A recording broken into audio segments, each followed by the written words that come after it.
Hi, everybody. This is Maggie, And I'm Penny. and welcome to Gen X Living Life. Today, we're going to have a special guest talking about Generation X, patriotism in the military. And his name is Wilson Lee of the Young Marines.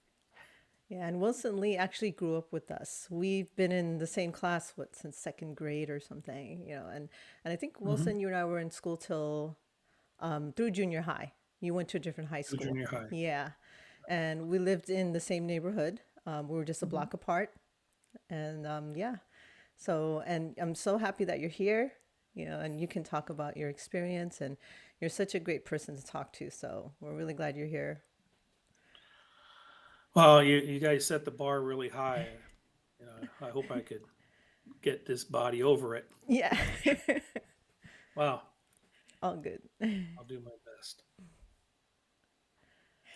So, Wilson, basically, the theme of our podcast revolves around our generation, Generation X, and I knew you since kindergarten, actually. I Yes. think I remember sitting next to you when, since our first day of school in kindergarten.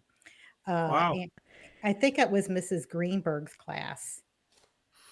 She was an older lady. I think we were her last class before retirement. But yeah, it's been a long time. We were babies back then, pretty much. Eh, Yeah, with Yonald. Yeah, Oh Yonald. yeah, Oh yeah, my that's goodness, right. yes. Remember? Yasmina. Oh Yasmin. yeah. Yes, Yeah, I mean that the whole crew that we came up with. you guys were in the But fun class. basically, we're touching on our generation, which I think is the greatest generation of our time, other than the original greatest generation.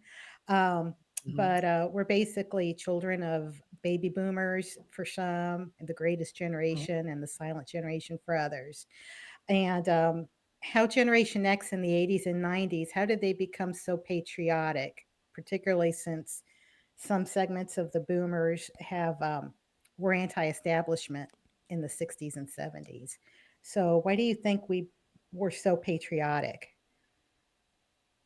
I think you have to look at a period of time, and whether we're looking at today and a generation that are growing up today, and um, if we look at that particular time that we grew up in, many of us had parents that may have been younger or older, which may have impacted what generation we may have leaned more toward to. For example, my parents were older when they had me, and they had children from previous marriages. So while they were from that greatest generation, um, a lot of my upbringing or influences were from them. Mhm. We almost had one foot in one generation and a foot in another. Yeah. You know, we Sure. so we were given so many experiences. I think that gave us the ability to, I'll say, harness more in our hard drive of knowledge of life. Just so many different experiences. I think when we look at the three of us, so if we grew up in New York City, uh, could be comparatively different than someone who have grew up in maybe the Midwest in a rural farmland community. I mean, where we grew up, there was so much thrown at us every day. Everything we Yes. saw, this. So I sort of um, compare it to. Let's look at social media. Our generation didn't have the phones. We didn't have all No. these things. Hmm. We weren't getting bombarded with constant information Yeah. from a technological standpoint like kids and people are today. But Hmm. what we did get bombarded with was visual experiences, situational awareness, people interactions, um, conversational things that were happening in school. So, it's hard to find. We look at all these generations that have very defined years when you look at the Right. textbook. But when we as individuals have to look at how much is it, do we lean more one or the other? Hmm. And how do we compare and contrast? So I think that's huge. So we're not all one in one particular box.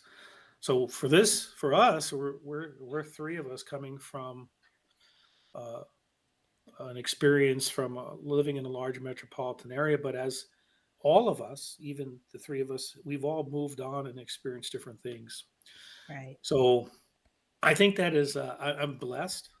I feel very blessed to have the experiences I had as a child, where I grew up, and what I've learned from it. Because when I interact with people today, as a young adult, and even some of my peers, but when I deal with some today, I sort of have to understand that their experiences are totally different, and and I have to just not be as critical.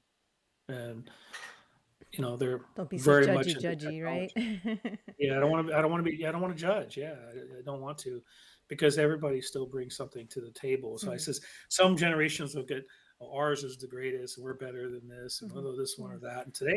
And today's generation may feel that they're better. And they True. may become We do. better. We don't know, right? They may, And that but is the hope that That is the each hope generation hope. every surpasses day. us, Yeah. and makes society a But better place. we went from paper and books Hmm.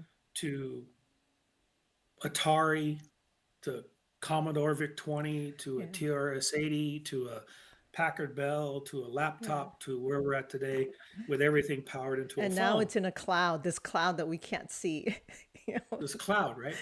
Yep. So we sort of transitioned from one sort of universe to Hmm. another, and we Literally. have experience in both, literally. Hmm. And Hmm. that really makes us, what you said, uh, really a great generation, Yeah. if we could see it from that perspective. Yes, we bridge the gap from the past to the modern era, and Mhm, we carry both with us because as we learned it from our parents and in the past Hmm. and our work lives, everything has evolved throughout Yeah. our lives and our careers into mhm. the modern era. So from our parents to our children and grandchildren, uh, we're kind of the bridge, so to speak, Yeah, and we and know like things from we can do things from the past, and we're very proficient with computers now as well. we Fortunately, are. we kind of grew with it. Yeah. And Mhm, we're mhm. helping the current generation um, learn a backup system and not rely on digital so much Yeah. Can you because Yes. they're imagine when that system yeah, if fails? Oh something were my to God. happen, that system fails, they have to have the skills, and that I feel like that's our purpose Yeah. to help them be able to adjust and pivot and adapt to uh, when something breaks down, they know how to fix it or they can cope with it better. I had a class that I would teach, um, when I was on the sheriff's department, and it really came back to basics. Mhm. And so, in real life practical situations, I remember walking into a command center, and they're like, "The computers are not working, the printers are not working. What are we going to do?" And I went, "Pull out your book, pull Your out paper and pen. pencil, paper. Yeah. Yeah. Yeah, Exactly. get yeah, They're like, go what? old school." They're like, "What? Where do I find it?" What A, do I do a, with it once I a have it? In the shelf. There's a Well, let me bunch of it in share there. a Right? funny yet not funny story. I had to go to the ER about a month ago, and a week prior to that, there was a security breach for the entire hospital system. And this Mm. is a national I hospital remember system. this. Yeah, I lived through this too. Yeah. And so everybody was reverting to paper and pencil, pen and Nightmare. paper. Nightmare. And everything was slowed down. The wait was longer. Nothing was instant that they can look it up. They had to do everything manual. If they had to send an order, they had to send somebody to take it Yeah. over there. Hmm. Crazy. A runner that, back in the old days is what it was called, a runner to go take it over there. So somebody had to run and take it to the next department with an Hmm. order. So that way you can get Yeah. seen or serviced or whatever. And I'm thinking, holy cow, we're back to the 90s Hmm. Yeah. Yeah. Hmm. with Hmm. this. Right. And Right. that was a little bit of a wake up call for me. I'm thinking this is reality now. Hmm. We could go back to pen and paper in an instant, Yeah. uh, Just and like that. and we take for granted all the modern conveniences that we have. Hmm. Yeah. It's like we say computers, you can live with, can't live with them, can't live without them. Right. Yeah, and we need to be able to adapt to where we can live without them if we must. Right, right. Yeah, If worse comes to worse. right. I know. But Wilson, let's give us a little bit of background with about you from since you left high school. Actually from junior high, what high Can't school talk did you about go it. to? Yeah. Can't talk about it. Top secret. So, so, so Wow. top secret. Yeah, top secret. That's classified information. So I went to George Westinghouse Technical High School out in Brooklyn. Then I transferred to Brandeis, and then from there I went in the Marine Corps Right out of high um, school. So you were right out like of high school. 18 when you signed up, Yeah, 17, 18. Yeah. I was 17 because I went to Great. school early. I Hmm. was young, so I went to the Marine Corps in the early 80s. I did 4 years. I went to, and what's interesting is that I really wanted to leave New York at the time. I love New York, but at the time I really wanted to get away. And I remember the recruiter saying, uh, don't put where you want to go because they're never going to give it to you. Mm. So in Paris Island, I went to Paris Island, and there was a form of some sort. Sometime they give you papers, and three duty stations. Right. I picked Cherry Point, Camp Lejeune, and Quantico. And knowing that I probably wouldn't get any of them, Hmm. they sent me to 29 Palms, and then I went to Camp Pendleton, which is actually what I was good with. I wanted to go to the West Wow. Coast, Nice strategy. so Worked that out. worked out. Yeah. Yeah, it worked out. So I took that. I was good at taking people's advice if I figured it was sound and Yeah. made sense. Um, so that was good. And then I enjoyed my time in the Marine Corps. Nothing exciting. I was with a tank battalion, first tank battalion. I was a radio operator. I was assigned to two line companies at different times. I went overseas with them, came back, went to my last 6 months because I was already testing to go into law enforcement with different agencies. I was thinking about re-upping, and I had interviewed at what they would consider battalion levels S2. They had G2 intelligence. I went interviewed. Um, I considered it for a little bit, but then I told the career planner, affectionately known as the career jammer to some, that I wasn't going to do Right. it. And he was a little bummed out, but I'd already been in backgrounds and testing with different agencies. And so Los Angeles County Sheriff's Department, I was on a good path with them. I discharged out in December of 87, and I went to work selling cars for a couple months. Wow, Really? what an experience in life. I tell you what, Okay. if you don't know human nature, just sell a car and Yeah. Yeah. I'm a young kid. I'm How 21, did that go? 22, and I'm on this car lot. It is right out of Will Ferrell's movies, like right out the polyester suits, the big mustaches, and the long hair, Was this in the sort LA? of greasy. It was in Vista, Oh, California, and okay. it's no longer there. So it was called Security Chevrolet, and the owner, oh yeah, I learned so much in such a short amount of time about people. Because Interacting with growing up in people. New York City, you learn a We different. learn it's different thing in Hell's I Kitchen. We have a certain mindset. We know how to interact with people and how not to interact with Yes. them. Yeah. Mhm. Then I had the Marine Corps, and then I go out into the public, and so I'm like, oh geez, this is a different group of people, mostly older than me. So I learned so much, and then um, I got hired. Uh, well, I'll tell you one more little job. So then I went and worked for. Anybody know Montgomery Wards? Yeah, yeah. that was a Okay. like a Kohl's now, kind of, right? Yeah. Or like a little So they had a supermarket, special grocery. store called a Focus Store. It was home furnishings, and the other side was like electronics and appliances.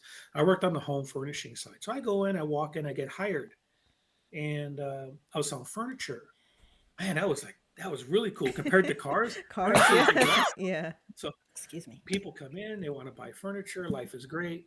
And some of the employees would tell me, why is it that you don't get any refunds? I get all these refunds. I says, because every day I call the truck, find out where their item is on the truck. And then I call the customer and say it's going to be a morning or an afternoon delivery. Hmm. Yeah. I said, so I take a little time to do that so I don't lose the customer. And I don't know if I learned that from anybody or just figured it out on my own, but The I thought Marine that Corps was a good teaches thing you to do. that. They're Right, a culture of going the Mm-hmm. extra mile, right. Right, the right. initiative. So take the initiative. So I only did that for like maybe a month or two, and then the sheriff's department called me, and it was so quick. I'm Mm-hmm. thinking, okay, I've been in this process for a year. They call me. He says, "Yep, you need to come in tomorrow, get sworn in. You're getting hired." Okay, tomorrow. All right. Wow. So I live in San Diego County. Will I have some time to move? Oh yeah, yeah, you'll have plenty of time. Everything's great. No, I go up there the next day. I get sworn in. I got to call the job. Tell them, look, I, I literally starting tomorrow. I have Mm-hmm. to go get uniforms Mm-hmm. to go work in the jail as a PREA cat or what they call it off the streeter. Had to find a hotel room and do all that. Oh, wow. But I tell you the transition at a young age to do all that. And I had a wife and I had a daughter. So there was a lot of muscle movements that had to take place, Yeah. and the Marine Corps helped me with that. It gave me. You talk about the discipline that the Marine Corps gives you, the going the extra mile, the I'll use the one Admiral's saying in a book. I'm horrible with names, but he writes the book about making your bed. You know, Admiral, I think it's McGreevy or Mc something. Yeah. I think so. Yeah, and so it's about doing those little things that set the tone. And so I That's went in. I went into the sheriff's department, and we talk about the boomers and generations with a little bit of the older mindset that my parents and their upbringing and they taught me, and then I was able to take the good and throw away some of the bad of what I learned in life, um, and then be driven to, provide for my family. And then I was so um, I really wanted to accomplish those goals and getting into law enforcement. And that was as a kid, I always wanted to go in the Marine Corps and I wanted to get in law enforcement. And so I did that and I've really enjoyed it. So in October of '88, I graduated the Sheriff's Academy oh, and I stayed there for a little over 30 years. So I, I left in 2018. wow. So it was really good. 30 years and a few months. So, and then, well, then I went on to, I was going to go do contract work as an instructor for FEMA, which they still sort of reach out. I still do some stuff for them, but I got called by a friend of mine and applied for this job that I work with now with the national nonprofit called the Young Marines. It's been great. Within a short amount of time, me and my wife relocated. And once again, the Marine Corps logistics and planning and the Came Sheriff's into Department were able play. to Yeah. move everything cross country and time it all out right, and then take on this new job here as a deputy director. And uh, I enjoy it very much because I did the program for it's been 23 years, 6 years as a paid staff, but my stepson went into the program and it was the best thing for him. So a little bit of the Marine Corps piece, a little bit of the youth piece, knowing that we have to mentor and, Mm-hmm. and do what we can for the succession planning of generations. How do we hand off the keys to the next generation? And we get by giving, and I love it. It's been Mm-hmm. the greatest thing in my life Yeah. There's many to be able chapters to. across the Right. country, right? It's not just in one place, it's Yeah, all over the country.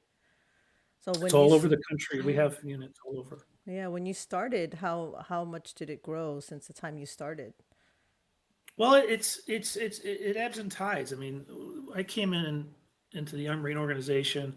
Colonel Davis has been my boss. He's the Mm-hmm. national executive director, and I work for an amazing powerhouse of board members. These individuals really love the program, Mm-hmm. and I really wouldn't have took the job if it wasn't for the makeup of the current board of directors and Good. my boss, Colonel Davis. Yeah. So I knew going in that the people that were committed to the cause, and I was going to enjoy working side by side with them to grow it. But I'll tell you, we've had so many challenges. Mm. I mean, Oh, the yeah, COVID that's pandemic, right.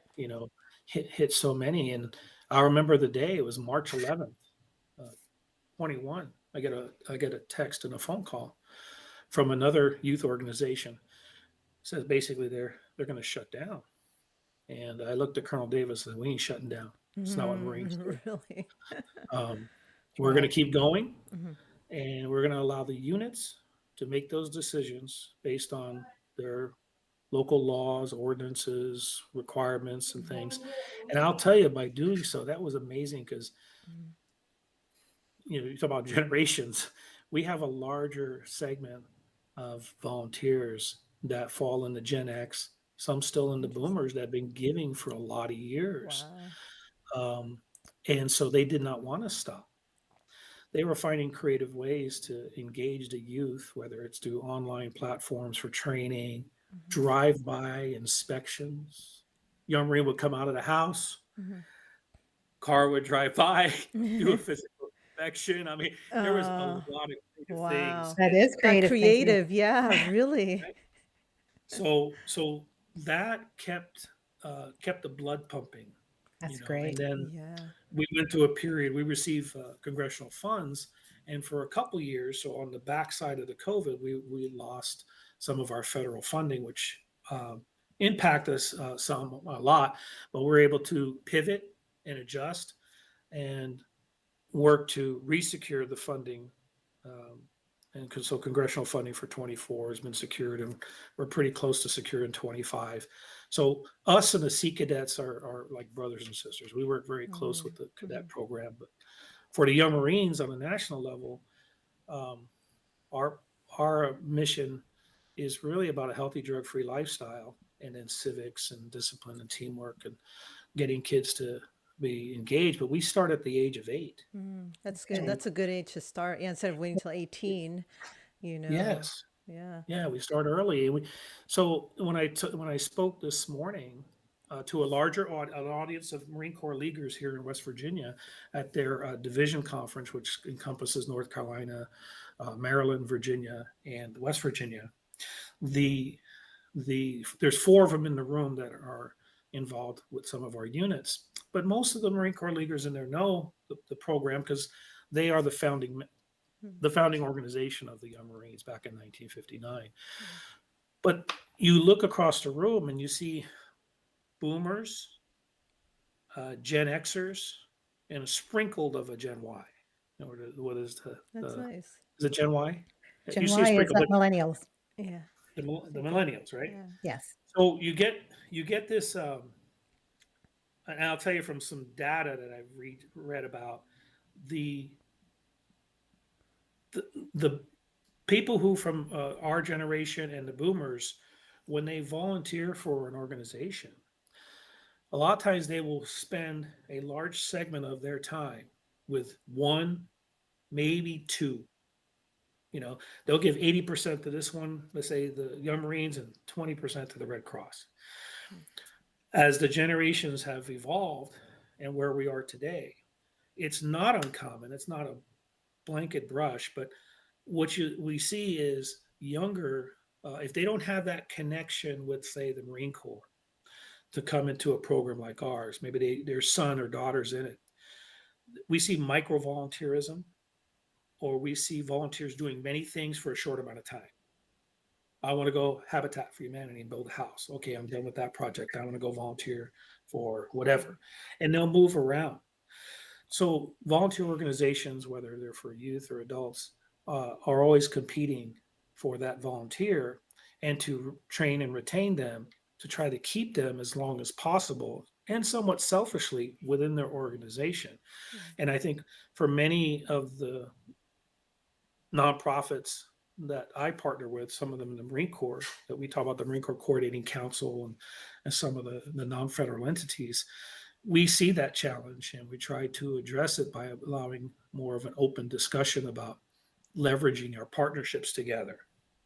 So the volunteers maybe are part of a corps, a family, a group of nonprofits, That's pretty good. things like that. Yeah. You have to find ways to bridge that gap because and then the challenges of recruiting new volunteers, and then the uniqueness is then as generations. Okay, our generation of boomers, when we were kids, did we our parents were like, hey, be back when the lights come on, Right. or go off at night. When lights go off, be home, or Mm. uh, here's a dime or a Call quarter. us and we'll pick you up. Yeah, Yeah. or yeah, exactly. Yeah. But it was very common. We walked to school, Yeah. we took the train. The bus. I mean, there's things that I did as a teenager working and getting paid as a messenger that Yeah.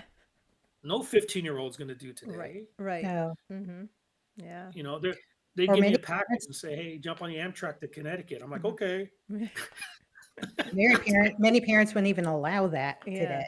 Right? Yeah. They wouldn't Right. allow it. And Mm-hmm. So of then course, I we had live in to a different world Mm-hmm. today We too. do. Yeah. Very we different. do, and so then we talk about the boomers and the Gen Xers. So is growing up in New York City, is New York City as it more complicated or problematic than it was in, let's say, 1978? I don't I, know. Different If to me, I, it's come full issues. circle, I think. Yeah. Different things. uh, different things, Yeah. right? Different kind of Different situations. things. And it is a an interesting thing because people will say, "Oh, the parents were neglecting you," and they just today some of our parents may go to jail for some of this stuff. Yeah. Like, but I was that gonna was say, yep. normal, Yeah, that they let us do. Like I worked as a waitress as a teenager. right? That's not allowed. But No, I think my social security history goes back to when I was 13. me too. Yeah, same So thing. Me too. But the We had thing of it working is, papers. I think we wanted to work too. we I, did. Yeah. I think We we did. wanted to relieve the burden I did anyway. I wanted to relieve the burden of my parents um, Yes. for the extra Hmm. things that I wanted. I'm like, well, if Hmm. I make my own money, I can buy the things that I Right. would like to have. That was a driving And thing. believe Yeah. it or not, sometimes it was just school supplies.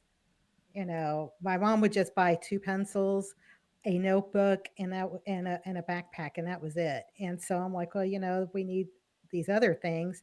Two pencils isn't going to get me through the first 2 weeks. So it was kind of Yeah. all the little extra things I Hmm. finally Yep. wanted to get for myself. So I think we had a desire to work to help out because people didn't make very much money back then. And contrary to popular belief, uh, things still were kind of pricey for what you wanted. We see them cheap in today's view, and 21st century view, but in late 20th century, uh, people didn't make much money back then, and things were still pricey proportionally, I think.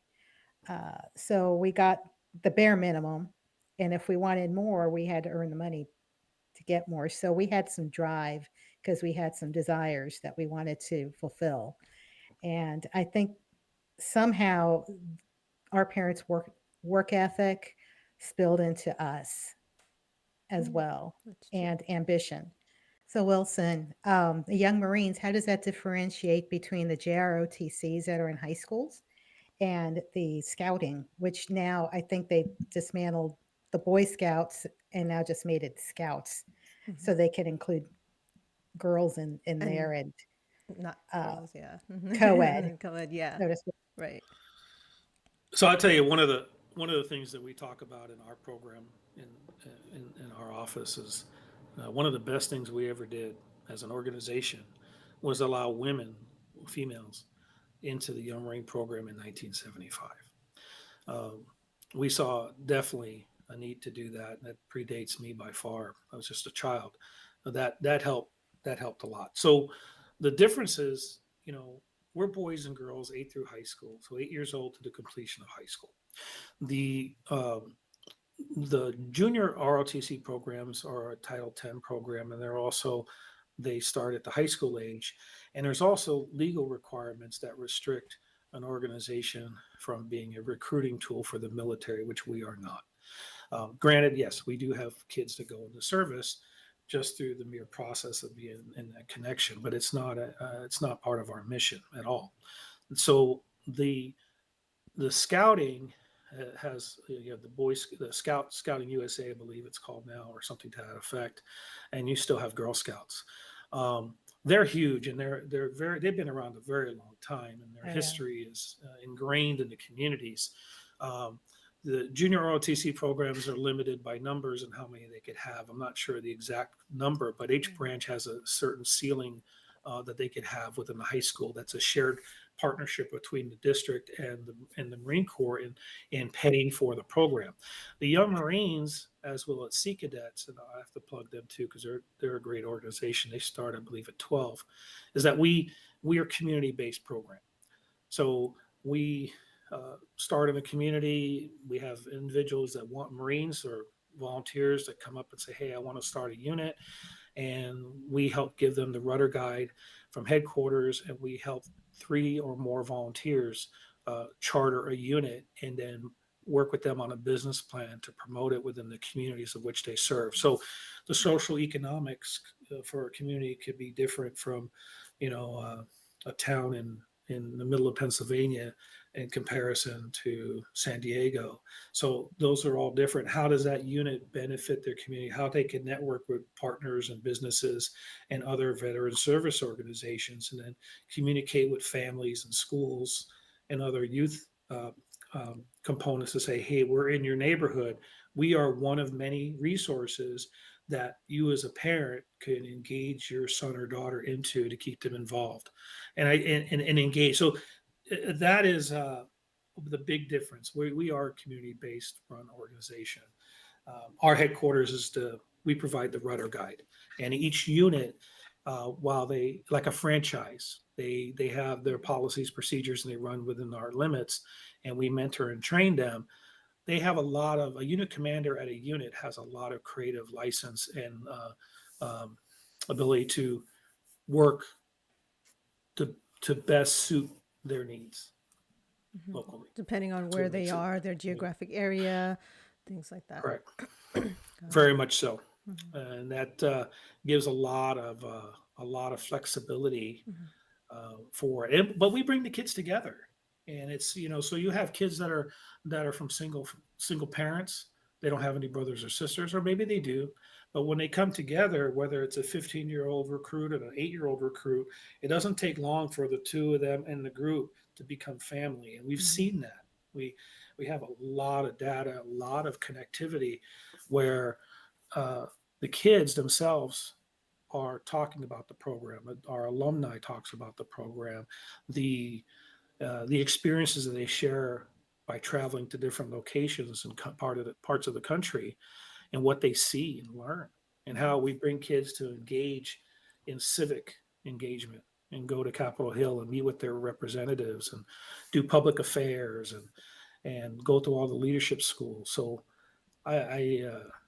there's it's just very different in a lot of ways, but similar in the sense that we are all the youth organizations that are out there are all doing the same thing to bring positive citizens, good citizens, get kids to respect family, Hmm. And a sense of the country. patriotism.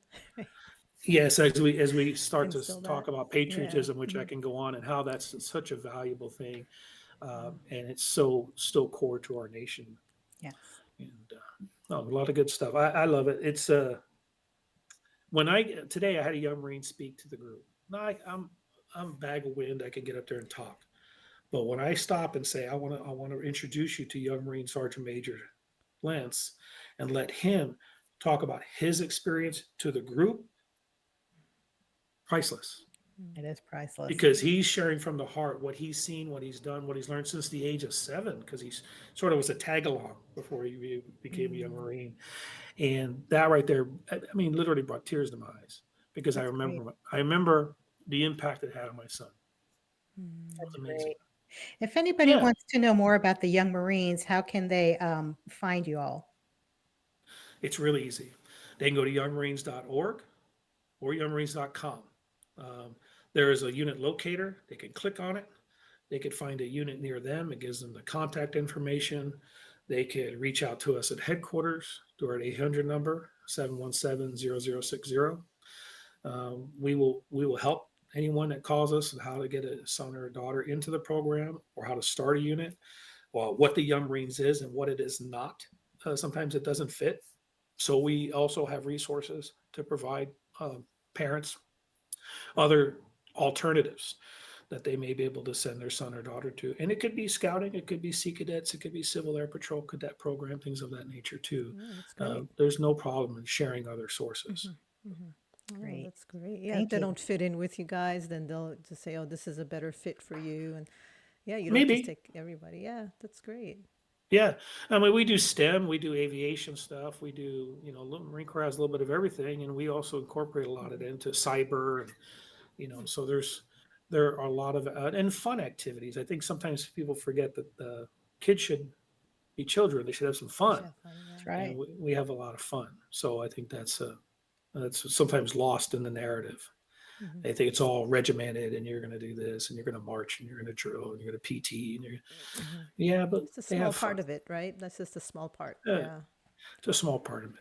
Small part of it. Interesting. Yeah, that's very interesting. It's a very great organization. Yeah, yeah. It should be all over the place. I mean, I think that's great. It is, the few, the proud, the Marines. That's right. Sometimes we have to say the few, Right. the proud, the young Marines, but and we don't want to be the best kept secret. Mhm. We really don't. Well, we We hope want that it people won't to be know that we longer. exist. Yeah, It won't. hopefully not. Yeah, it's great. I wish I had We known. I would have joined when I was younger too.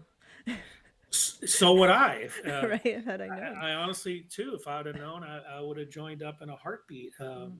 We do have a unit outside of New York City in Union City, New Jersey, out of the Mhm. school district, and we have a unit in Long Island City. We used to have one in the city in Harlem.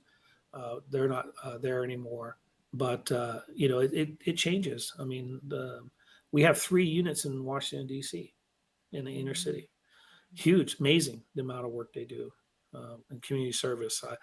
Sometimes we ask a lot of them, and I have to slow down a little bit and say, hey, look, we got to give these guys a break, because in the district, in the they call the DMV, the district, Maryland and Virginia, there's a lot of color guards, a lot of requests, and they are stand Mm. up. Yeah. Oh, But yes. Southern California, largest concentration of units is in Southern California, and And then mainly wherever there's Florida. a strong military presence in your town is probably where you can find that.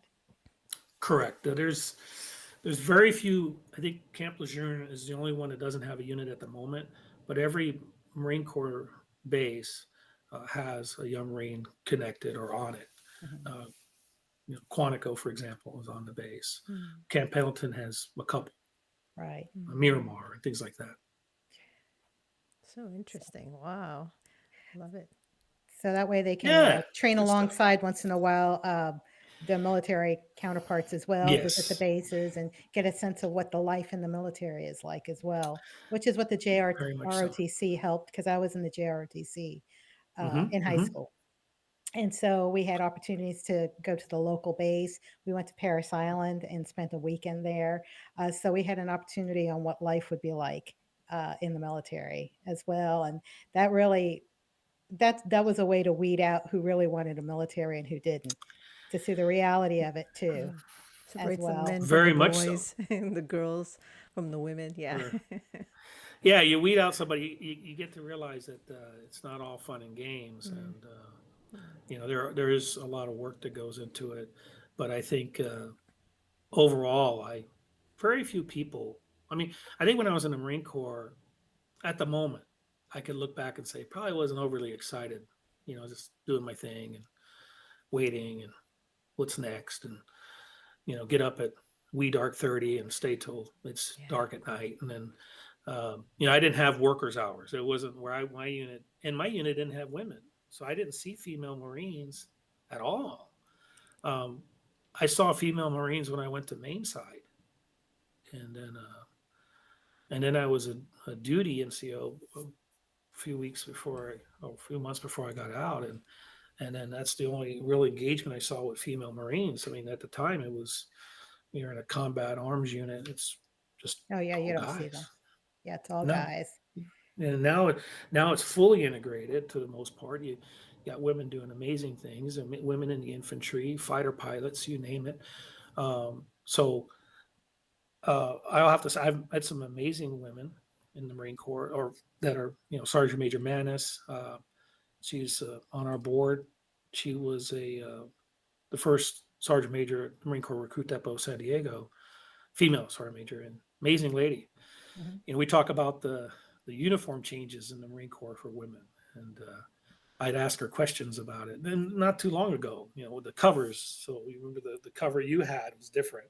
Right. and then now it's the full on the round Mm. uh, cover, and I sort of like it because, and I say this is regards to just the Marine Corps, is that when, let's say you're at the Marine Barracks at 8th and I Streets in DC, and you're watching the Friday night parade, and all these Marines, platoons, the band, President's Zone, they're all marching. But when you see them with the same cover, then you don't correlate it the sex or the gender. That's true. What you see is Marines. Doo-doo. We appreciate you being here, Wilson. We really do. Oh gosh, more than you know. No, Yeah. seriously. Yeah, no. Did Penny tell you that you're our very first guest? Yep. Yeah. Yes. He's like, yes. I'm like, there's, so it just, you can go anywhere from there. Yeah. Yeah. You can only go up. Yeah. Yeah. You only Actually, go our up. last, have you watched any of our shows at all or listened to them at all? Or I listened to one this morning, which one but was I that? was on about 5 minutes into it. Oh, okay. What Yeah. was the last one you had? Oh, are we ready for retirement? Yeah, a Yeah. little bit of that. A little Yeah. bit of that. Yeah. And no, I'm not ready for retirement. Well, I'll I probably work know. till I drop. Yeah, somehow that one got like 100 views in 24 hours, 200 in 48 hours. So I was like, yeah, finally. Finally, we're picking up a little bit. Finally, But yeah. then I changed up the artwork because the Uh-huh. artwork I had was really boring. So I zazzed it up a little Yeah. bit and Put why our can't I pictures on find it. Yeah, I think that yeah, helped. Yeah, I know. I know. It looks good. the Yeah, Dickens. It thanks. looks really good. I like the artwork. Yeah, that's all Thank you. Maggie. She's the artistic one. It's awesome. Yeah, in the studio. Creative, yeah, creative one, and so So Okay, this looks like I cabin can't look find it. motif is fairly similar. We do have a place we'd go to up in oh yeah. Camp Rylea up in Oregon, an Army National Guard base Hmm. that actually has a cabin like this that we would rent. So you all Looks can just like kind it. of go to whatever like facility this facility has, let's say mountain, or like I don't know, or there's a big lake and you can learn about how to do life saving on a lake or something, so you can go there, right? Or Yeah, mountain climbing, things like that. That's very there's cool. there's stuff like there's summer programs that we do with some partners like Adventure Links and another group called Wilderness Adventure. Mm-hmm. We did Cowboy Venture. Hmm. We worked with the Cyber Hub to do cyber type electronics and STEM type of courses. Very We've nice. sent young Marines to the Naval Academy STEM program. So there's a lot of things, and then Lots. some of the units are very creative on their own Mhm. in using assets that they may have on a base or Yeah, military nearby. installation It's great. to bring subject matter experts in. Mm-hmm. Okay. Great. Oh, you found I it, Maggie? finally found it. Okay. Yeah. Golly, I was like, geez, I just had it here. Where'd it go? Where'd it Yeah. go? Okay, so Wilson, we're gonna start with you got the outline, right? Mhm. Basically, Generation Alpha, which are the ones that are 12 years old now. I think they're just now reaching seventh grade, Mhm. um, and beyond, and the challenges that they face today. Um, and comparatively, are you seeing any signs of that age group are maybe as patriotic as Gen Xers? And maybe going down the course that Generation X is at, because we became helicopter parents sort of as a generation, and kind of overcompensated for our lack of coddling that we received that Right, when we that were we young. didn't get, right? Yeah, that we didn't. Unsupervised. So Yeah. I think maybe some of us may have over coddled our kids. Are you seeing a difference in the Generation Alpha? Like we're just correcting Mm. the error a little bit. I think a little bit of a course correction, and I have to give you my observation is narrow in scope because I'm only seeing it from those that I engage with in our program, and even at my level now, um, I don't get out to see the kids as much. But what I do get from is the adult volunteers, who many of them are parents, and some of the challenges that they face today with the kids of the Generation Alpha, because there is a little bit of, and I'll use cursive writing. Mm, yeah. We were taught that in school, and Mm, then for years, generations, it sort of just went away. But now we're seeing a return to some of that, to uh, pen to paper and some cursive writing because of the lack of certain skills, soft skills, that are not available to those that are college graduates. Mhm. Um, Sometimes it's very hard for someone to that's never had cursive writing to read cursive writing. So if they're in the research field and they're looking at old documents and English wording and things of that nature, it's a little bit of a challenge. So now yeah. they're having to do a course correction to try to learn cursive writing as an adult to understand what they're tasked with Yeah. doing. Never So thought about that that. transfer, Yeah. right? And I've worked with a group that told me a lot about it, and they actually hire professors to come in and teach adults who are college bachelor's Wow. degrees and master's degrees cursive writing because the level of research they have to do in certain areas of their study requires to read cursive writing. So then maybe that also translate down to their children because now they're opening up a little bit more about maybe less technology. You'll see now where some school districts, and you'll see in the news that pulling the phones, Yeah. restrictions on cell phone Mhm. use within schools in grades and ages. Um, I saw it where, in a prime example with our organization, we don't allow cell phones when they're camping or out at certain events. We need them to engage personally, socially with one another, problem Yes. solve. Mhm. And so now we're starting to see uh, those that are having children that are in that alpha to say, okay, I need to give them some of those soft skills, some basic skills, some of the stuff that my grandparents knew or my parents, By so they could be default. better Yeah. successful. Mm. So that's So good. That's promising. Yeah. yeah, There's I think hope. so.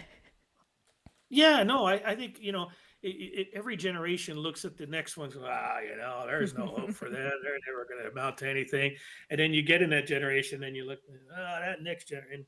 So I think there's always hope. And I think the but there is an evolutionary change in everything that we do and what society will be in 20, 30, 50 years. Mm. We just have to put it in a perspective. And I think I'm always impressed by some of the younger kids today that are in that 8, 9, 10, 11, 12 range that I've seen in our program that are like, wow, it does give you hope that they will be fine. The future will be okay. It We will have be to be okay. more optimistic than pessimistic, and glass half full or half empty, type of thing. And Mm. so I'm I'm an optimist. I know they will do fine. I have hope because we do have to change and adapt. And um, a lot of what the alpha generation is coming out of is a generation of, in my personal view and opinion, is a massive amount of information dumped on them all the time.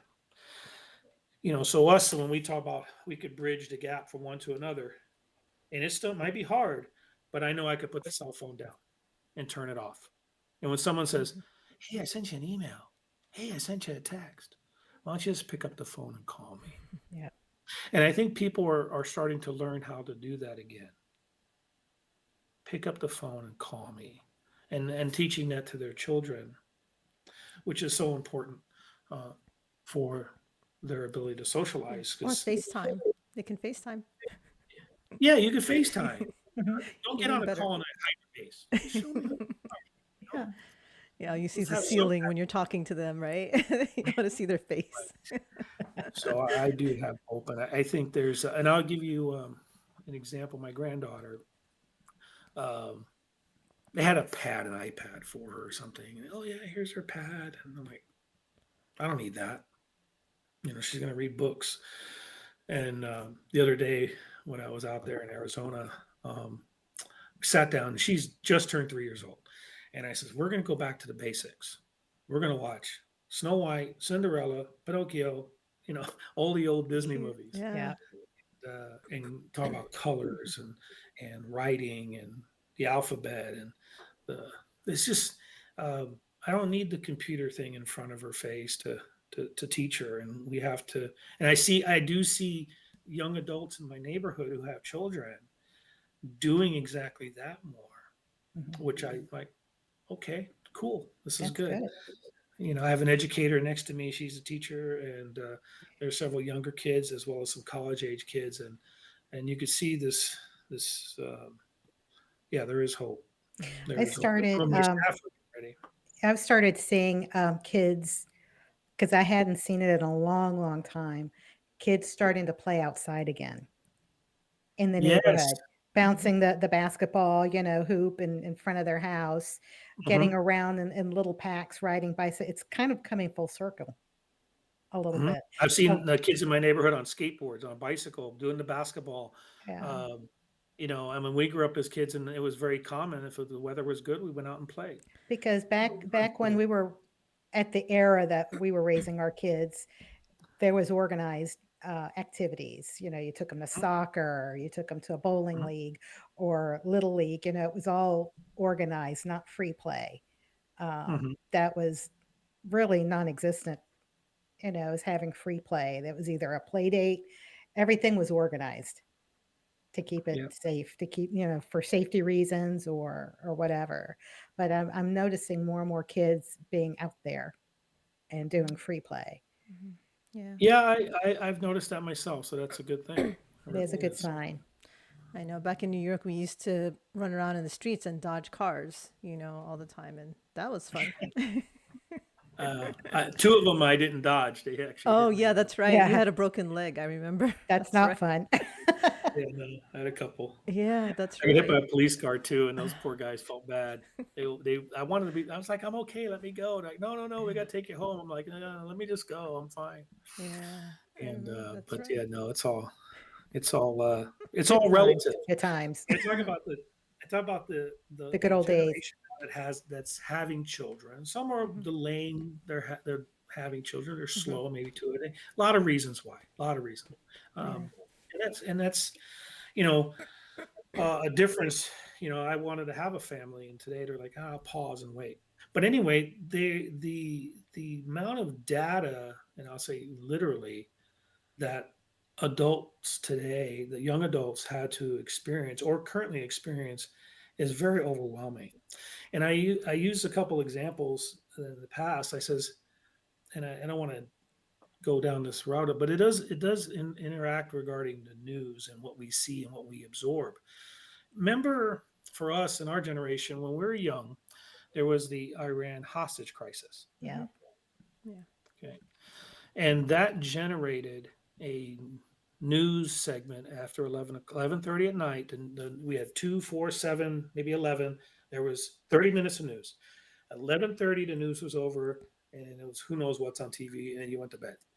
But they started Nightline with Ted Koppel, Hmm. and it was every night they talked about the Iran hostage Right. crisis. And it doesn't take much to know that people went, "Wow, they love it. They want a 24-hour news cycle." And then you get to the Ted Turner and CNN, and it goes on, and the cable news and everything.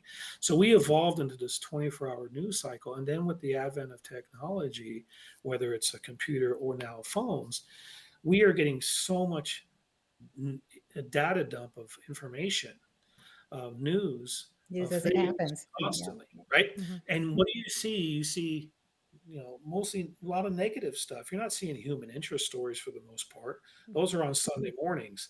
But you see all this negative things and crime and crime and crime and this and that. And you're just like, oh, geez, boom, boom, boom, boom, boom. Hmm. The society is Right. so bad. I can't go out. I got to lock my kids up. I got to.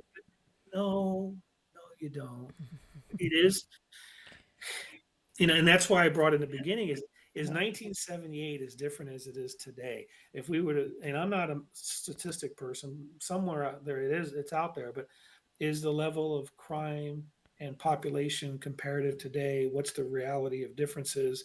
Yes, there are different kinds of drugs. There's different kinds of predators. There's different kinds of gangs and organized crime and everything. But interesting. It's just an interesting dichotomy of how much our young adults today were bombarded with so much stuff. Mhm. And maybe now you hear about people disconnecting and saying, "Oh, you know what? Maybe I don't need this phone. Maybe just get an old flip phone and just." Yeah, that's becoming popular again, or the flip phones, just to make a call, Mhm. It's all and you need that's it for. good. Just That's what a phone is made to do. Just make a phone call. That's it. Mhm.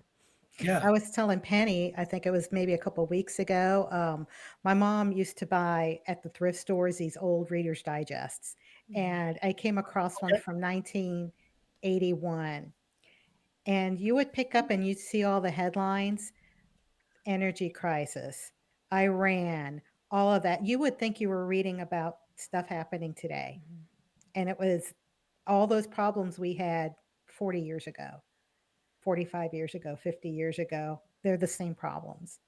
So, it's just a, different day. Same thing, different day is all it is. Nothing's really Same thing changed. different. We just know Nothing more really about it changed. because of the connections we have, the connectivity. Otherwise, We we were know about walking around in blissful ignorance. Yeah. yeah. you know that I remember just so many different little things that sort of make mental imprints into my head, and some of the like the Hudson River, okay? And I'd read about the Hudson River. It's polluted. It's horrible. The fish are not in there, and they're dumping stuff into the rivers and it's polluting. And then you hear, and fast forward to the future, where the sturgeon have come back up into the Hudson, and there's different fish, and I wouldn't put my foot in the Hudson growing up, right? No, nobody would. But now there's people rowing boats and jet skiing, and you don't see the plumes of smoke like we used to in Los Angeles. When I first moved there, it was smog central. I Hmm. mean, you saw this haze over the city in the San Gabriel Valley. Yeah. And before I left, I had to make a conscious notation to myself to say, it's not as bad as what I remember when I first came here. So, you know, we do really well. Optimistic about it as a country, and we talk about patriotism and some of the future, the A generation. They're going to be fine. They're going to do well. Uh, if not, then I don't know, but I think they'll be fine. They adapt and change. We all Yeah. We'll do. It's adapt, I yeah. think part of people are our very adaptable anyway. We yeah. really are, and Mhm. we will make it work. But I know both of you were in the Marines, right? Both of you. I myself was never in the military, but I married someone in the Air Force. So I was kind of in there like on the outside. But Oh, you're in it to win it. They say that a military spouse has the hardest job. maybe, Yes. huh? That's what they Mhm. say. Yeah, we did move around a lot, but that's okay. I survived. Well, and then you put up with the unknown. Yeah. You never know if your husband's away or deployed. But it makes you think on your feet a lot. I think it does, and it makes you have to be able to get up and go right away, and just, you know, plan things. You were in the military without the benefit of basic training. Right. That's true. I know. I got to buy stuff tax free. That was a big perk. There you go. There you go. Yeah, I enjoyed my time in the military, in the Marine Corps. I started out in Parris Island, and I was waiting for my school. I was in the admin, 0151 admin clerk. So waiting for admin school to open up, we were assigned to headquarters company, Second Marine Battalion. And so, because I learned basic typing skills in high school, Uh-huh. and they tested everybody's skills, I was lucky enough to be in the headquarters battalion office, Oh, the good. company office, Company A. Mhm. And so I worked there in the adjutant's office. And so I had pretty much a cushy job going in, and I gained a lot more experience because uh, then going in to the school, I already had the background and I could breeze through the course much easier. And From there, after admin school, I was transferred to headquarters Marine Corps to the Inspector General's office. And Ooh. that was enjoyed that time there immensely. It was like I went in there and I had 20 uncles looking after me That's nice. because Wow. all of them were tail end of World War II, Korean and Vietnam War veteran. Mhm, Yes, mhm. yes. Yeah. Right. Yeah, it So was. the ones from World War II were just retiring. And then there was Korea, and they had a few more years before he decided to retire. And then the rest were the youngest one, the youngest Marine there in that office was a staff sergeant who was 27 years old, and I was 19. So Wow. I was a baby, Yeah. and the only So you had female. experience with those that generation Yeah. of youth. Yeah, Wow. that generation group, and that was a different breed of Marine there. Mhm. That was a breed of Marine that didn't believe in women being in the Marine Corps. That's true. The older Oh ones, yeah. the older Oh yeah. ones, Oh they yeah. were thinking, they at first were not welcoming at all. The younger ones were, but the older ones were Interesting. like, "What? Why are you here?" So I'm like, "I'm here to be Marine. I'm here to learn," and then over time, they taught me everything that they knew. They took care of me. They looked out for me, gave me good advice, good career advice, and I was meritoriously promoted to corporal. And I was my SRB was pulled to interview as a receptionist for the CMC, Commandant of the Marine Corps, who at that time was General Al Gray. And Oh yes. Bill Gray. yeah, so I served for a Bless his heart. while, and General, Rest in yeah, peace. rest in peace. Hmm. He was fantastic, and He was. he was amazing in person. He was pretty funny actually. Mm. The Book of Grayisms. I have a book, Oh, Grayisms. there's Yeah. a book. Stuff Oh, like that. wow. So check that Oh, out. there's a book. Yes. He kind of reminded me of a, the image of Winston Churchill. They kind of Uh-huh. looked the same, and with the Mm. cigar, the stogie, and everything. It was pretty And funny. he So always wore his after he retired. He's always wear his his digi camis. blouse, a digi jacket, a sport Yep. coat that was in the Yeah. pattern. Yeah. So Ah. anyway, I worked with him for a while, and then I worked transferred from there to the operations division, and then I was there until my discharge. I decided not to reenlist. So I was there. It was a great time, and I learned a lot Mm. working Of there. course, And condensed, like, concentrated. it was concentrated. Hmm. I learned Hmm. to deal with higher ups because generals were all over the place. In fact, I remember one time, here's a funny story. There was a lieutenant colonel who came, he was hardcore from the Fleet Marine Force. I think he worked in artillery or something like that. And so he was hardened and everything. And so he expected everybody to stand up when he walked into the room because that's the way it was in a regular command. Hmm. He was the senior officer, and so everybody stood up.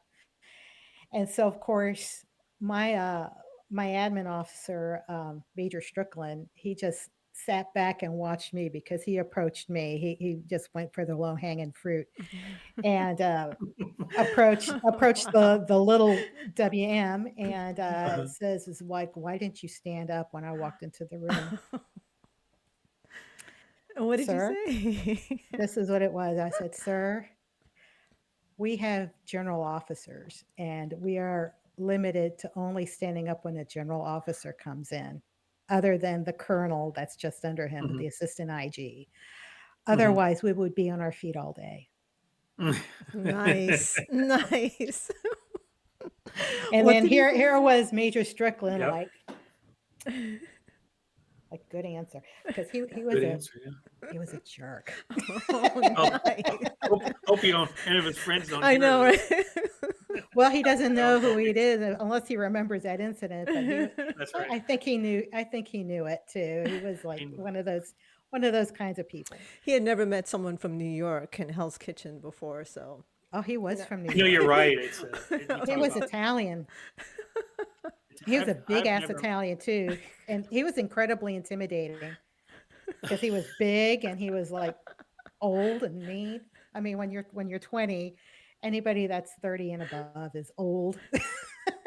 So, You talk about but the I working in headquarters Marine Corps. That's yeah. you do have so much so much concentration of, in a field unit, like I'm a tank battalion, my lieutenant colonel, and we were all at that time, it was just First Tank Battalion. Yeah. So, you're at headquarters Marine Corps, you got people coming and going in and in. There's stars and there's bars and there's eagles and so many different things.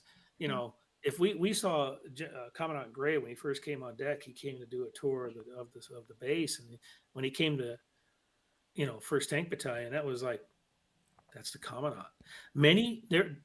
What's interesting, you talk about the Marine Corps. You worked at a very high profile area, but many Marines will go their whole time, their tour of 4 years, 8 years, 10 years, maybe, without ever seeing the Commandant. That ever Mhm. seen the commandant, and shucks, a general was even a rare sighting. I Yes. had rarely seen your CG, and Hmm. so yeah, it was a different life, and I experienced that in Camp Lejeune when I was working there. It was rare. Whenever I saw a colonel, I was like, it was very intimidating. They were so high up and rank, and their bearing is is such a commanding presence there Hmm. that you kind of shake in your shoes. But once you're in headquarters Marine Corps, they're all there. And then the nice thing is that they're nice to you. They talk to you like a Yes. person. Mhm. Yes. Yeah. I've had such a great experience with general officers being where I'm at now. I never had that experience in the Marine Corps, but Yeah. I meet so many great retired or active duty uh, colonels, lieutenant colonels, generals, retired generals, you name it, and have really good conversations with them. The Oh amount yeah. of leadership and decorum. Uh, I mean, we got some on our board members that I can go through. General Walker, Army, tag for DC, and then he was a chief of staff for the. No, I'm not sorry, sergeant at arms for the previous sergeant at arms for the last administration, and Colonel Smith, my chairman. These amazing people, General Mills and General Bohm, who just went to Liberty University from recruiting command, just meeting so many great people, which I've never experienced in the Marine Corps. Never Yeah. experienced. Hmm. And so I'm outside of Quantico, and that's where our office is at, which is Quantico's different. But Yeah. I think from a joking standpoint, from a low hanging Marine fruit, my time in Marine Corps, I say, and I did this on the sheriff's department. What's the difference between headquarters and a patrol station? What's the difference between headquarters Marine Corps and a field unit? They have 2-ply toilet paper. You have 1-ply. I mean, I don't know what else there is that's different because um, people are people, Mhm. and a lot of good people doing the right thing, staying on mission, which Right. you did. And thank you for your service. Um, Thank you as well. Thank you to both of I you. could tell you, you cannot do anything without that admin person, and that's pushing whatever it is they're moving through the machine of the Marine Corps. And I have to sometimes teach staff or Marines or others. And when I was on the sheriff's department, I had to do the same thing to deputies. Say, look, to get things done, you're going to need a positive relationship with that staff officer or that the admin representative or whatever it may be, because they're making the movement of whatever it is you're trying to get signed by the boss. Right. That's true. Yeah, and they'll help get it to the top of the tray if they like. It could be a little slower at times, but You got to um, be nice to them. you got to be nice to them, Some of and them weren't very nice and right, tried to use their influence and rank. So yes, there would be a second lieutenant or first lieutenant or even a captain and on the phone from the force, and I'm like, throwing out his clout, and I'm like, you have zero clout with me. Have you no idea who you are. what is surrounding me right now? Right? yeah. I got a lot of other problems. You're a small. You're a small one right now. You know, It's a challenge. general officers breathing down my neck. I'm like, really? You think Mhm. you're gonna push me around? It kind of gives you a confidence when you're at headquarters Marine Mhm. Corps to like, hey, I work for a 2-star general, a 3-star general who's the inspector general. And if, you don't behave yourself, they might be looking at something you don't want us looking at. So Yeah, especially it's Inspector General. You think with a nonprofit as such as ours, we talk about the where you were working. Um, we receive federal funds, and we're the only grant that the Marine Corps administers. So we get Oh, congressional great. funding. It gets sent to the Marine Corps, oversees our grant, and we communicate with them on a quarterly basis and do our draw through DFAS and things like that. So we every year we do an audit. We pay for an audit, and we have a company come in for a nonprofit. We take care of all that, but we also have to add the OMBD part of the circular of the audit, making sure we're in compliance with the federal grant, and so we do that, and we've had a great time. It's perfect. We've had 3 great years, no findings, but we also send a report to the IG, the Marine Corps Inspector General, to making sure, because we are fiduciaries of taxpayer money, Right. and At through the the end of the Marine, day, that's what it is. You Mm-hmm. got to make sure that right, you're in compliance. So, right. So very much so. So as a nonprofit, we're not only a platinum guide star, but we also have a fiduciary responsibility to the taxpayer because we receive federal funds, and we take that very, very to heart. And I think there's a little bit of that Marine Corps piece in there too that says, no, we're going to make sure we do it right. exactly. Yeah. Yeah, Yeah. we believe in the rules and following the Yes. procedures. So that's very important. And I think that's what helped us become disciplined later in life after we left. You mentioned earlier that you didn't know how you got this organization from. It's like I came from the Marines. The Marines had really taught us how to assess a situation and make adjustments. And if things don't go your way, then you learn to pivot. So that's that's the most valuable skills that I received when I was in the service, and I'll never trade it for anything. I don't think college could have taught me that. No, college, and those are life skills, Mhm. personal, that you embrace, and about ethics and Mm-hmm. just making sure we can making a decision and then owning it. If you Yes. made a mistake, you could learn from it, and being honest with it. So I think those are learned. You know, I've had interactions with college graduates that will say exactly what you're saying. They've learned through trials and tribulations that I'd never learned that in school. I learned that from being on the street Mm-hmm. and Right. was a patrol, interacting with people. But Yeah, it's true. Like no, for me, I went to college, but I learned all of my things on the job. I would say, yeah, pretty much. Yeah. So yeah, disorganized, everything. Yeah. Until you actually practice it, then it's a different story. So you guys that have a leg up, I mean, you learned early on. For me, I had to unlearn a lot of habits and, get organized. And that's in essence what boot camp does. It helps you unlearn the bad Mm-hmm. habits in order to learn the good habits Mm-hmm. as well and make them as part of your routine. Mm-hmm. Yeah. And you continue to live your life by that. And even if you stray and become lazy, somehow you reel back Mm-hmm. uh, to what you learned. You remember your training in a way. That's kind of a core part of Part of you. you. Yeah. That's good. mhm. Yeah. It is. It is. I talked this morning at the Marine Corps League conference here about you know not to put any other service down, but one of the things is the Marine Corps does really well is teach its history. Yeah. Mm-hmm. They teach that. You get the boot camp. I told these leaders, I said, well, those are the Marines in the room. When we went to boot camp, whatever generation you're from, history was ingrained into you of battles, time, periods, people, whatever. Um, and that is a foundational tenet that I talk about our young Marines. We sort of teach our young Marine history to them so they understand it, but understand history on a whole. Right. Um, understand the definitions of what's it mean to be an American and a citizen and a positive role model and all these different things. So they understand it, not just hear it.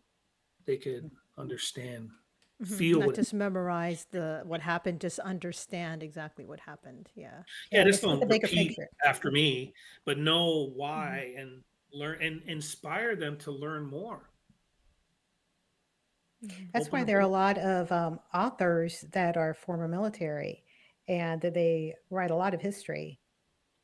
You see the nonfiction history from a lot of veterans because they study that. It gives them a love for the history, and they research more and put it into a better context for the general public to understand. And they write it in such a way as though you're almost living it. You can Mm. place yourself uh, in that well, Situation. Yeah. situation, that and that time as well. You can almost feel what was going on as though you were there and present. And I enjoy those books myself. I'm immersed in history. I'm in an area of the country that has so much history. But I'll plug General Bohm for a minute because he wrote a book recently the last book I read was called Washington's Marines. And it talks about the Marine Corps. Sort of the first Marines were actually militia. Yeah. There were Army, soldier, Mm. Continental Army militia from Massachusetts. They were fishermen. They were, they helped with the evacuation of Brooklyn into Manhattan for the Battle of New York, and as well as crossing the Delaware into the Battle of Trenton. So while the Marine Corps is being formulated, there was already people with boats. Yeah. And so he tells this story about Washington's Marines, and it's a good book, Oh, I really would good. love to read that one. Yeah, I'll yeah, look good. So, for it. so you talk about the bringing it to life, and when you go to the Marine Corps Museum, there's a whole book section, and then of course the history is huge and the artwork and just the place in and of itself. But um, the books. So in the Young Marines, we have a book list for young Marines and encourage them to look and read and learn from. Um, and I think generationally, we also grew up in a time where we had a Dewey Decimal System. For Our library. social interaction sometimes it may be at the Donnell Library or Clinton Donnell Library, Library. Yeah. Yeah. actually Or homework, Columbus Library. Yeah. Columbus Library. So we're reading and we're doing things. So you have a little bit of a return. You people, Barnes and Noble's still in business, Mhm. and so we see people today sort of leaning back toward books and getting a real book, reading Yeah. paper, reading a book. Uh, we don't see the Kindles as much and everything. I We could do never. do research. Yeah. We'll do research, but we still want the book. Yeah, I could never get a hang of the Kindle. Mm. I mean, I could. It didn't retain my interest as well as holding a physical book. Mm. Uh, I love it. I love just having this one thing that I can just carry. I have one five thing, books. lightweight thing. Yeah, Yeah. Yeah. I thought I would love it, and I was like, you know, I just couldn't get into it. Yeah, but I'm not a reader. I don't really like to read books either. So there you go. There's There you that. go. There's that. Who gets a paper delivered to their house No, anymore? I I have still get the Wall never. Street Journal Do once you a week. really? Yeah, I get it delivered on Saturday. Yeah, I'll read that more than I read it online. I might read one article or some Hmm. feed, Hmm. but then I got to go to the Wall Street Journal and see what was in there on a Saturday. So no, There's very something much so. about the tangible Yeah, book or newspaper that is just I don't know. I don't know why. There's just something about it. It makes you more invested in it, I think. yeah, and I don't know if we'll ever get a lot of that back. I think we've pretty much gone to the tech age where it's a lot of it's not gonna. I mean, from books we'll still have books, but from a papers really getting newspapers are really getting hit. So it's hard to, Yeah, it's true. walk by and And drop that quarter we hardly ever dollar. write anymore. Like I type, and when I tried to write something, I couldn't even read what I wrote. It was so bad because I don't I write used to have much. the most beautiful handwriting. I I still got do. compliments all over the place. And now I can't even read what I write. Like, what I the know the heck is It's this feeling. chicken sad, scratch? right? Yeah, yeah, I know the same here. It's All good. what about what you read? If you read the news, let's say you read the paper or you read it online, and then you go to another news outlet and the same, almost verbatim, Yeah, Mhm. the same yeah. thing. They may even throw the same typo in there.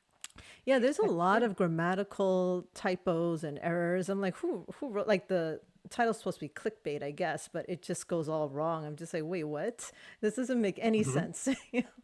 Like I who mean, wrote they have this? to be the first ones to get it out there. Yeah, I guess That's so. the scoop or something. I don't know. It's Probably. that 24-hour. Yeah. news cycle that we have now. It's Hmm. you have to No shortage keep of it. something going Yeah. to keep the people scrolling. Yeah. There's no Yeah, you got to shortage. find something else to entertain ourselves. Bring board games. Hey, Hmm. there's still board games out there. Oh, Yeah. we were playing a board game last week with some friends of ours. We were playing Trouble. You remember Oh Trouble? yeah. A little Yes, bit. Oh yes. my gosh. You know, a round of Trouble takes what, 10, 15 minutes? This one round was a 45-minute brutal The You guys battle, were the battle was brutal on. sweating battle. and yeah, like A So there were simple so we game that's finally had a became funny. win.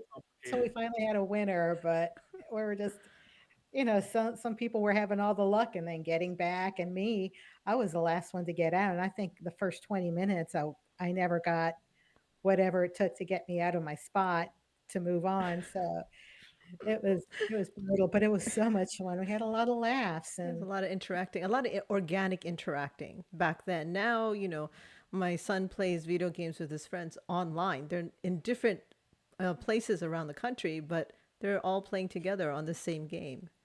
It's Oh just yeah, yeah. amazing. That's huge. They're all Yeah. playing.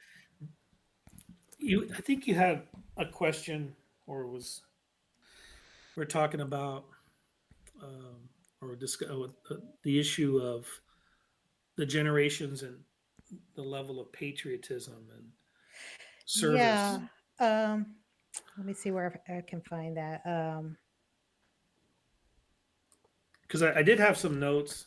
Yeah, we're basically millennials and Gen Z. It seems like the current generations, and I would say millennials and uh, Generation Z are disillusioned. They have a lot of disillusionment with the way the country is going. I think patriotism is waning. They are doing a lot of protests, like back in the '60s. There were a lot of protests against Yes. Vietnam. There's a lot of protesting now. And so, is there anything that might turn that around, or is that a small segment that you've noticed? Yeah, something it's Or happened before. It's yeah, just a continuation of what's happened yeah. before But in the will past. that particular generation come around, do you Mhm. think, later in life? Uh, that's God, it's hard. I have to. It's my own opinion and view that the difference in what may have gone in the '60s and '70s is not what we have today. Right. Hmm. No. It's totally different. Hmm. The magnification of news and social media and the ability to communicate in real time is a exacerbates the level of Understand. Plus, there's a lot of misinformation as well. a lot of Hmm. misinformation there. So when we see certain protests or things or what we may view as where is America going, I once again still have to come back to the fact that I do believe that's actually a small microcosm or population that is in you know has issues. There's a lot of silent people out there that still believe in America and patriotism and doing the right thing and have moral and ethical values, but yet may have views, or respect someone else's view or opinion is perfectly fine. Mhm. But I still believe at heart, some people that may have that go astray and evolve into some of these protests or things, they think that they want the best for America, and I don't know what that is. I just think that when I see people Yeah. from the '60s who were protesting during a war, they had a cause, they had a reason, Mhm. Hmm. and there wasn't as much violence Right. attached The to it violence or Right. factor is so different now. negativity. Yeah. Yeah, It's so yeah, different. escalated quite a bit. Yeah. Hmm. The triggers, the things that set people off, and the lack of decorum and respect uh, amongst humans that are interacting in some of these places. It's somewhat problematic. I do believe it'll change.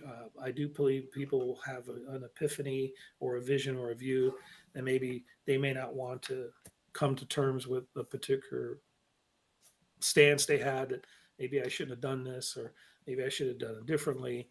But I think overall, we as a country are unique.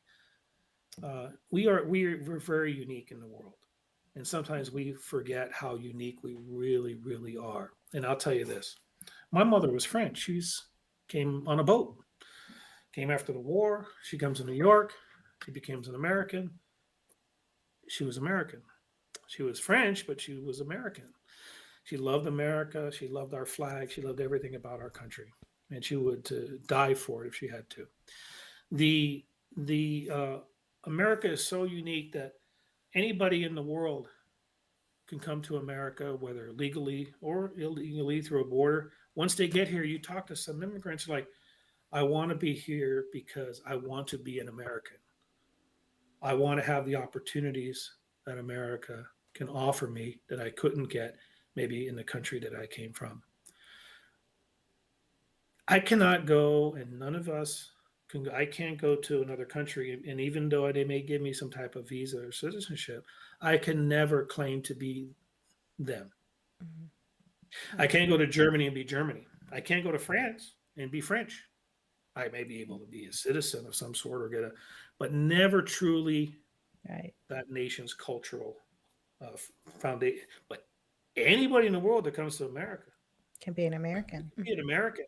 Yeah, because we're made You up can be of so many different cultures and right. experiences. Yeah, that's very true. And when you talk to uh, for people who immigrate here, and I've known some that weren't here legally, they consider themselves American, and I think that is what I hope we can come to is that people could see the value and the what through the muck of whatever and all the different things. What does America offer? And and when we grew up, I was born in this country, but I could also look at someone who comes here and I could see what they're saying about being American, and I I really like that.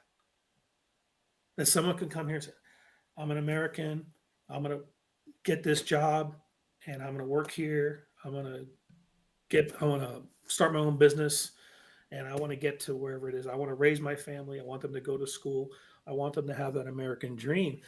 So how do we get people today that are somewhat blinded to that? They don't see Hmm. what that because you hear from Americans that are from different ethnic and cultural backgrounds that somewhat get a little frustrated Hmm. Yeah. um, with really Hmm. is this the Yeah. way you're supposed to be in America when Yeah. I don't want to act like that. I don't want my children. So they take Yeah. a different path. I think the majority of our country is really embraces the goodness that America has to offer and the uniqueness that we have. And I see that because of the volunteerism where Hmm. Americans want, whether how, if you claim to be an American, Americans always seem to run to the problem. Now, sometimes they run to the problem and they protest, and they may not be the big, whatever it is, they run to the problem, okay? Yeah. Because we want to take care of business. We want to help. We believe in a cause. And that's what makes this country great is that we have these freedoms to to do exactly what these protests were back in the day. I mean, go back in history, America was founded on protest Yep. and It's true. a fight for what people believed what was right. And I think so. Every generation has that segment.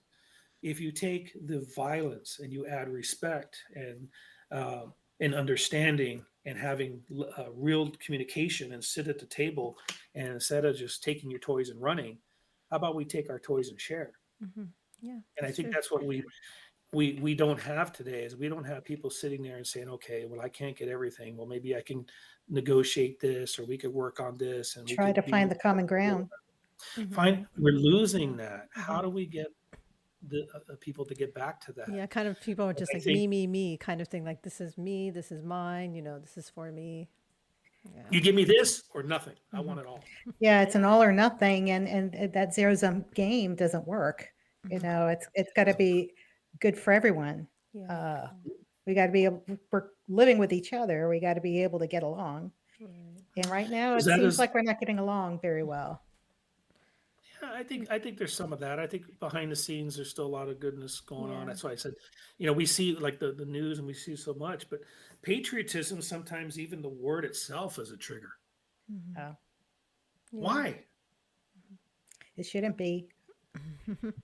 Why? Why is that such a bad thing? I mean, you know, if you're in this nation of ours, one of the things that's unique too is there's a lot of symbols and a lot of things. An American flag, we have nations have flags and that's important to us. It has a history, and I think it bothers people when they see symbols like that decimated or destroyed, especially for those that have served the nation in the military or in Yeah. another capacity locally or in the county or the state.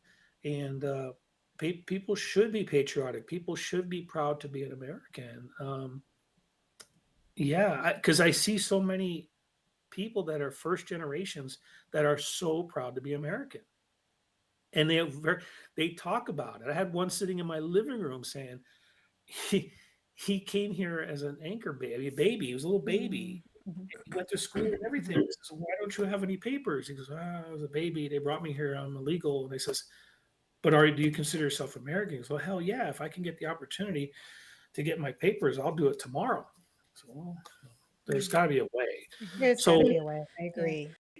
if I could say one thing before you wrap it up, and then you could ask me another question or whatever you want from me. But I do the word patriotism to me is what glues America together. It is Yeah, the glue that binds us, Mhm. uh, that makes us American. So that's just a little my corny little spin on that. Okay. great. Thank you. Yeah. Thank you. Well It was, said. thank you so much for joining us. It was great. Yeah. Well, It's great.